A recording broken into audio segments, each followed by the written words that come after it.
Chers frères et sœurs, aujourd'hui, nous parlerons de quelque chose d'extraordinaire qui, je suis sûr, vous touchera profondément. Tout le monde ne sait pas qu'en octobre 2016, des travaux ont été réalisés à l'intérieur de la basilique du Saint-Sépulcre. Un groupe de restaurateurs de l'Université d'Athènes a été autorisé à retirer la plaque de marbre qui couvrait la roche sur laquelle le corps de Jésus a été déposé sans vie, permettant ainsi pour la première fois en 2000 ans de voir et d'analyser cette roche calcaire, sur laquelle non seulement le corps du Christ a été déposé, mais aussi où a eu lieu la résurrection. Ce que les chercheurs ont trouvé est vraiment extraordinaire. Quelque chose qui semble confirmer qu'un événement totalement inexplicable s'est produit à cet endroit. Et tout semble correspondre aux dernières recherches menées sur le Saint-Suaire.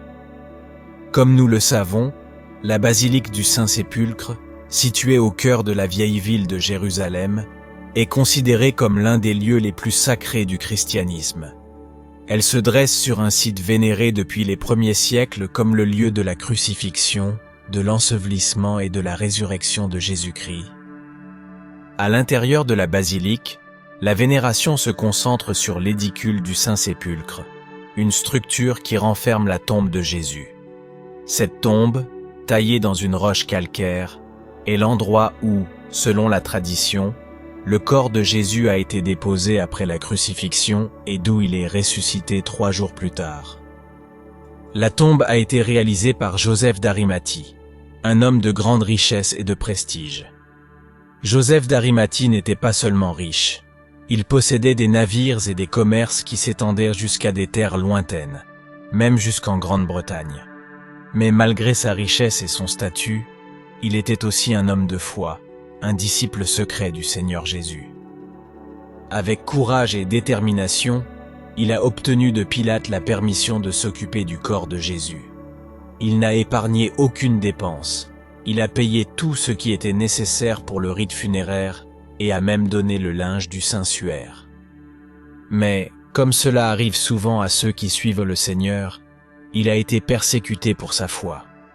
Le Sanhédrin, l'institution dont il faisait lui-même partie, l'a dépouillé de ses biens, et ses amis et sa famille l'ont abandonné.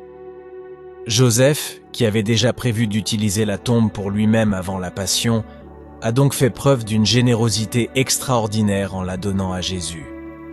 Mais comment a-t-il été possible de localiser l'emplacement exact ? Les fouilles archéologiques menées au XIXe siècle ont confirmé la présence d'une tombe datant du temps de Jésus. Et de nombreux textes chrétiens datant du IVe siècle mentionnent ce site comme le lieu de l'ensevelissement et de la résurrection de Jésus. Ainsi, la basilique du Saint-Sépulcre s'élève sur un lieu extrêmement sacré pour tous les chrétiens. Car non seulement le corps sans vie y a été déposé, mais c'est aussi l'endroit où a eu lieu la résurrection. Un événement qui a changé à jamais le destin de toute l'humanité. Mais est-il possible que le Saint-Sépulcre contienne des traces témoignant de la résurrection de Jésus ? Commençons par le début. Comme mentionné précédemment, en 2016, il a été possible d'analyser pour la première fois la roche sur laquelle le corps de Jésus avait été déposé sans vie. Le site catholique d'information Aletheia a publié un article décrivant certains phénomènes étranges survenus pendant ces travaux. Lors des analyses, les chercheurs ont ressenti un arôme doux émanant du tombeau, ce qui rappelait les manifestations olfactives associées à certains saints. À cet égard, il existe des hypothèses rationnelles. Cela pourrait être de l'autosuggestion ou des résidus de baume parfumé laissés par des pèlerins au fil des siècles. Cependant, les chercheurs ont constaté un phénomène encore plus intrigant. Pendant les fouilles, les instruments de mesure ont été affectés par des anomalies électromagnétiques inexpliquées. Les chercheurs ont observé que lorsque ces instruments étaient placés verticalement sur la pierre où le corps de Jésus avait été déposé, ils cessaient de fonctionner correctement ou donnaient des lectures incorrectes. Ce comportement inhabituel suggère la présence de forces dépassant notre compréhension scientifique, ce qui rend ce site encore plus mystérieux et fascinant.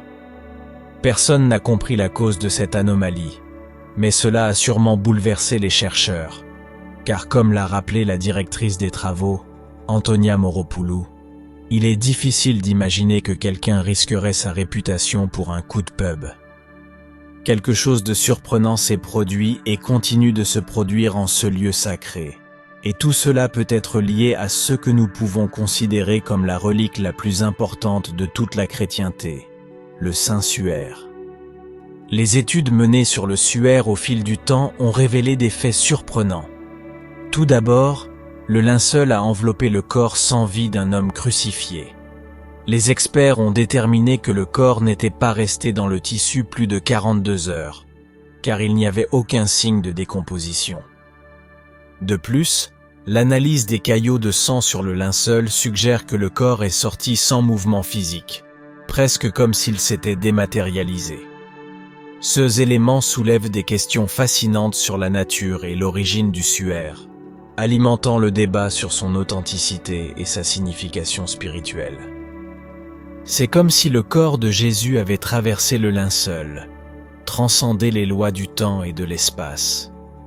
On suppose qu'une sorte d'explosion énergétique, un éclair de lumière intense, a imprimé l'image sur le tissu au moment exact de la résurrection de Jésus, et que cette image est restée indélébile jusqu'à nous. L'image du suaire, comme confirmée par de nombreuses études, n'a pas été dessinée. Aucun pigment n'a été trouvé, mais semble avoir été formé par une énergie soudaine, puissante et mystérieuse, émise par le corps. Nous ne savons pas comment un tel événement surnaturel a pu se produire, mais cette explosion a laissé une trace physique sur la matière en contact étroit avec le corps. Ainsi, cette explosion de lumière pourrait avoir laissé des marques sur la roche calcaire, et ces marques pourraient être les anomalies électromagnétiques que l'équipe de chercheurs a découvertes. L'idée que l'explosion de lumière ayant imprimé l'image sur le suaire ait pu laisser des traces sur la roche calcaire du Saint-Sépulcre est vraiment extraordinaire. Les anomalies électromagnétiques détectées pourraient être la preuve tangible de cet événement unique, une marque indélébile reliant le lieu de la crucifixion et de l'ensevelissement de Jésus au mystère de sa résurrection. Comme le pape Jean-Paul II l'a rappelé, le Saint-Sépulcre est l'endroit le plus sacré du monde, et le tombeau vide est le témoin silencieux de l'événement central de l'histoire humaine. La résurrection de Jésus représente la victoire sur la mort et la promesse de la vie éternelle, un message d'espoir et de consolation pour nous tous. Le Saint-Suaire et le Saint-Sépulcre unissent science et foi, où la rationalité humaine rencontre la pureté de la foi. Jésus a démontré que la mort n'a pas le dernier mot. La résurrection de Jésus est la promesse qu'un jour nous serons réunis avec lui et avec nos proches dans la joie éternelle. Nous ne sommes pas faits pour mourir, et les signes de la promesse de la vie éternelle peuvent encore être observés aujourd'hui à travers des signes physiques tangibles. Chers frères et sœurs, restons fermes dans notre foi. Cette certitude doit nous accompagner à chaque instant de notre vie. Dites-nous dans les commentaires ce que vous en pensez. Et n'oubliez pas de vous abonner à la chaîne pour ne pas manquer les nouvelles vidéos et rejoindre la communauté de foi et de prière. Que Dieu nous bénisse tous.